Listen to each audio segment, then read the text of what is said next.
What's up guys, so for today's video, I'm going to be sharing with you my top 10 favorite movies slash TV shows that are on Netflix and 2 more that are no longer on, unfortunately, but I wanted to share them with you guys anyways. Some of these movies are pretty hyped up, others not so much, but they're my favorites, so I wanted to share them with you guys. Really quick, before we get into the video, it would mean the world to me if you guys could subscribe by hitting that little red button down below.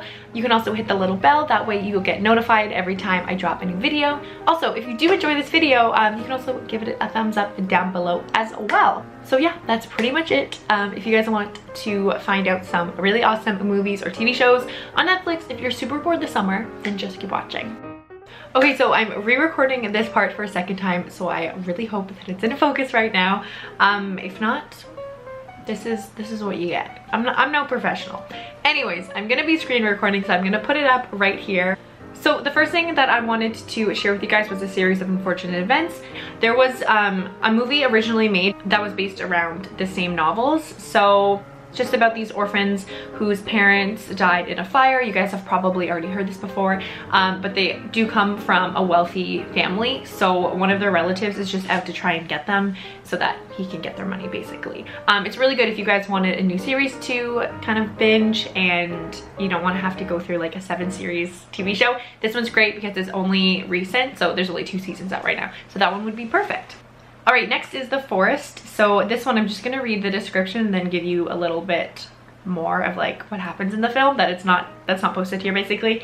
So it says, it's a sacred Japanese forest haunted by tortured spirits where people go to commit suicide and enter she must. So it's basically just about how this sister has a twin who is living in Japan. She's teaching abroad and she hears that her sister's been spotted going into the forest, and she basically takes a flight from America to Japan to try and go find her in this forest.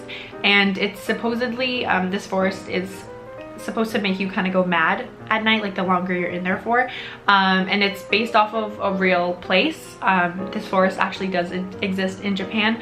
It's a super interesting movie, very creepy, but I would definitely recommend it. Mr. D is more of like a feel-good comedy TV show. So there's 7 seasons, I believe, and I think there's the last one is going to be the 8th season. It's not up yet. Jerry Duncan is the main character in it, and it's super funny. He's a supply teacher who wants to teach phys ed. It's very corny jokes, but they're super funny. The next is The Holiday, and this is probably one of my top 3 favorite movies. I love it. It's just about how these 2 women basically switch houses for 2 weeks, I believe, and it's just about people they meet in their lives and their problems prior to going on this vacation. It's really good. I love the music. I love the actors that are in it. It's just a really, really good movie. The Kissing Booth is one that just came out recently. I think like everybody on Twitter and social media has seen it. Just about how these 2 best friends have a series of kind of friendship rules that they follow, and then she ends up falling for her best friend's older brother. So it's kind of just about their relationship and her friendship with her friend and all of that stuff. Really good. Again, it's a little bit more corny, but that's what makes it really good. The next one is Hotel Transylvania. Do I have to explain myself? I love this movie. I'm seeing the 3rd one this Friday with my mom. I love it. It's a really good kids movie. I love it. I'm 23 years old and I've seen this movie so many times to the point where on my phone or on my Netflix account, I can no longer download it because I've reached my yearly download limit. And I only have 1 more download for the 2nd movie before I reach another yearly download limit. And then I can't download it for another full year. This is crazy. Why is this happening to me? That is the biggest problem going on in my life right now. The next movie is Jurassic World. So you guys probably heard of this because it's a series that started from Jurassic Park. It's really, really good. I definitely recommend seeing that if you haven't seen this one, just to kind of be able to like fully appreciate it. So basically it's just about how these people or these scientists figure out how to create dinosaurs again, and then there's a whole theme park there's a whole theme park based around dinosaurs. I just saw the 2nd one recently and it was super good, but it's still in theaters, but the 1st one is on Netflix if you guys want to watch it. All right, the next movie is 47 Meters Down. This one made me so stressed out the entire film. It was so stressful. It's basically just about how these 2 sisters go on a vacation and they end up going on like this shark expedition thing. Basically one of those things where like you go into a cage and they lower you down into the water and then you can kind of see the sharks swimming around you, so you're putting yourself in their environment. Plot twist, the thing that's holding the cage to the boat breaks and they end up dropping down 47 meters into the ocean, and then their oxygen starts running out, and it's basically just about them trying to be rescued. It was very stressful, but it was a very, very good movie.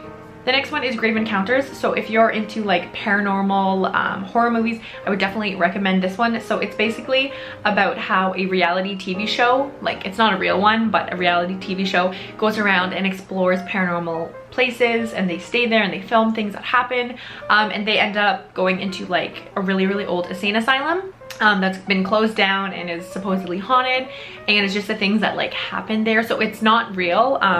It's filmed to make it look real, but it's not. It's just like a fake TV crew that's gone there. And yeah, it's really, really good. I love it. If you love this one, then you'll also love Paranormal Activity, which has been out for a long time. There's a ton of movies in that series. That one is one of my favorites as well, but those ones are meant to be real. This one isn't though. And then the last film on Netflix that I wanted to share with you guys was The Women.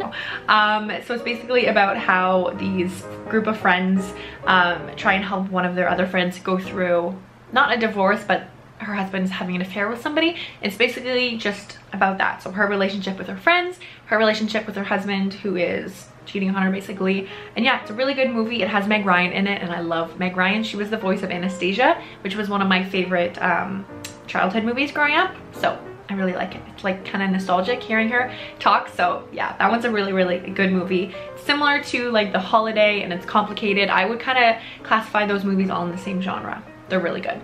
And then there's two films that I wanted to share with you guys. I just mentioned It's Complicated. This one's no longer on Netflix, which is super sad because I literally watched this last weekend. So I don't know why they took it off. That's so sad. But it's basically, I'm just gonna read the description. It says 10 years after their divorce, Jane and Jake unite for their son's college graduation and unexpectedly end up sleeping together.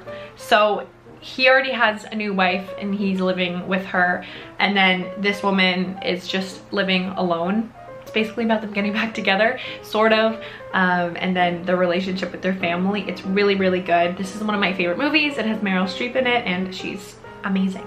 Who wouldn't like a movie with her in it? Yeah, definitely would recommend. And then the last movie I wanted to share with you guys, it's again no longer on Netflix, but this is where I first initially watched it, so I wanted to share it with you guys, and I'm sure you could find it somewhere on the internet. But it's called Mandy and the Forgotten Christmas. So the description says, a forbidden attic harboring a hush-hush holiday mystery. For this spirited girl, Christmas may never be the same. This one again, super corny, but it's so good. It's kind of like one of those Hallmark movies, basically about how the main character here, Mandy, she's put into a school that's basically supposed to like make young girls women, if that makes sense. So it's teaching them how to do like basic wife things, I guess. It's based on like the 17 or 1800s, so like it makes sense during that time period. And she comes from a different cultural background, so she kind of doesn't really fit into it. And then this character comes in a little bit later, and it's just a really cute Christmas film that I definitely would recommend anybody watching in December.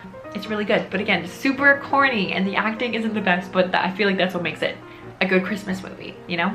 So that completes this video. I hope you guys enjoyed it. If you did, don't forget to smash that thumbs up and subscribe down below. That way you'll never miss my face in your subscription box. If you guys have any other TV shows slash movies that you really love that are on Netflix, please leave them down below. I am going to be not super bored this summer, but I'll definitely have some free time, so I'd love to check them out. And yeah, so thank you guys again so much for watching, and I will see you in my next video.